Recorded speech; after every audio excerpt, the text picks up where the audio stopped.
మీరు కొత్తగా business start చేయాలనుకుంటున్నారా? మార్చ్ 16, 17న హైటెక్స్ లో ఫ్రాన్సెస్ ఇండియా బిగ్గెస్ట్ ఫ్రో ఎక్స్పో.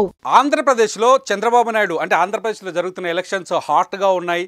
నిజంగా ఈ ఎన్నికల్లో, ఈ సార్వత్రిక ఎన్నికల్లో జరుగుతున్న మొత్తం మిగతా రాష్ట్రాలతో పోలిస్తే కేవలం దేశం మొత్తం దృష్టి ఆంధ్రప్రదేశ్ ఎన్నికలపైన ఉంటే, ఆంధ్రప్రదేశ్లో ప్రత్యేకంగా పిఠాపురం పైన ఇప్పుడు అందరి దృష్టి ఉంది.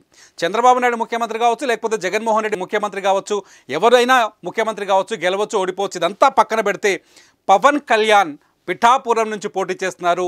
అక్కడ ఫలితం ఏంటి, పవన్ కళ్యాణ్ పైన ఎవరు పోటీ చేస్తారనే చర్చ నిన్నటి వరకు భయంకరంగా జరిగింది.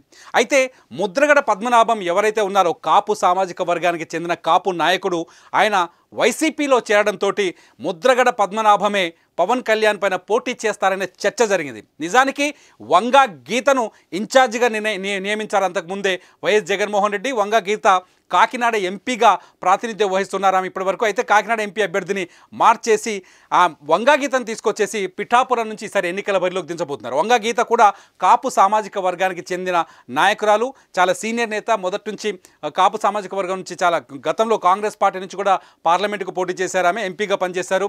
అట్లాగే వైఎస్ఆర్ గవర్నమెంట్లో కూడా పనిచేశారు.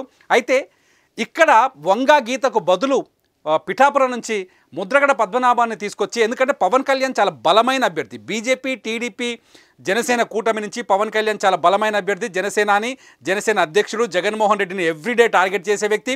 జగన్మోహన్ రెడ్డి కూడా ఎవ్రీడే పవన్ కళ్యాణ్ టార్గెట్ చేస్తూ ఉంటారు. వీళ్ళిద్దరి మధ్య మాటల యుద్ధం తీవ్రంగా కొనసాగుతుంది. ఒక రకంగా చెప్పాలంటే టీడీపీ కంటే పవన్ కళ్యాణ్ పైనే వైఎస్ జగన్మోహన్ రెడ్డి ఎక్కువ విమర్శలు చేస్తారు. పవన్ కళ్యాణ్ టార్గెట్గానే ఆయన రాజకీయ ఉపన్యాసాలు కనిపిస్తుంటాయి. ఇటు పవన్ కళ్యాణ్ కూడా జగన్మోహన్ రెడ్డికి గురి తాకేలా, జగన్మోహన్ రెడ్డికి తాకే విధంగా అనేక పొలిటికల్ కామెంట్స్ చేస్తూ వస్తున్నారు. మొత్తానికి పవన్ కళ్యాణ్ పోటీ చేస్తున్న పిఠాపురంలో వారు ఎలా ఉండబోతుందనే చర్చ జరిగింది నిన్నటి వరకు. ముద్రగడ పద్మనాభాన్ని రంగంలోకి దించితే పవన్ కళ్యాణ్ ఓడించొచ్చు అని వైసీపీ శ్రేణులు, వైసీపీ కార్యకర్తలు ఒక చర్చ జరిగింది. పవన్ కళ్యాణ్ ఈసారి కూడా ఓడించి తీరుతామని చెప్పేసి సవాలు విసురుకున్నారు సోషల్ మీడియా వేదికగా.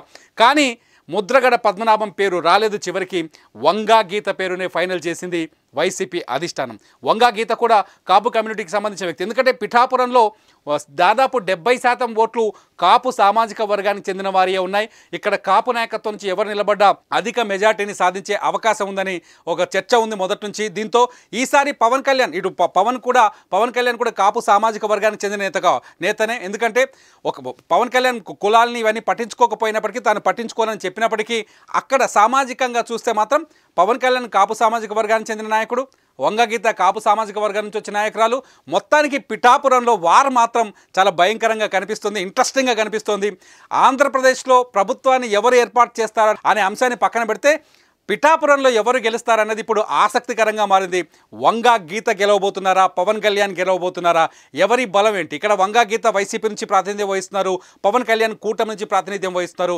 మొత్తానికి భారతదేశంలో సార్వత్రిక ఎన్నికలు జరుగుతున్న తరుణంలో ఆంధ్రప్రదేశ్ పైనే మొత్తం దేశం దృష్టి ఉంది. ఏపీలో ఎవరు విజయం సాధిస్తారని. ఇదంతా పక్కన పెడితే ఆంధ్రప్రదేశ్లో అటు కావచ్చు, తెలంగాణ కావచ్చు, రెండు తెలుగు రాష్ట్రాల్లో అందరి దృష్టి ఇప్పుడు పిఠాపురం మీద ఉంది. పిఠాపురంలో వార్ డిక్లేర్ అయింది. వైసీపీ నుంచి వంగా గీత, కూటమి నుంచి పవన్ కళ్యాణ్. ఈ వార్లో విజేతలు ఎవరో చూద్దాం. సుమన్ టీవీలో మీ పర్సనల్ అండ్ బిజినెస్ ప్రమోషన్స్ కోసం కింది నెంబర్కి కాంటాక్ట్ చేయండి.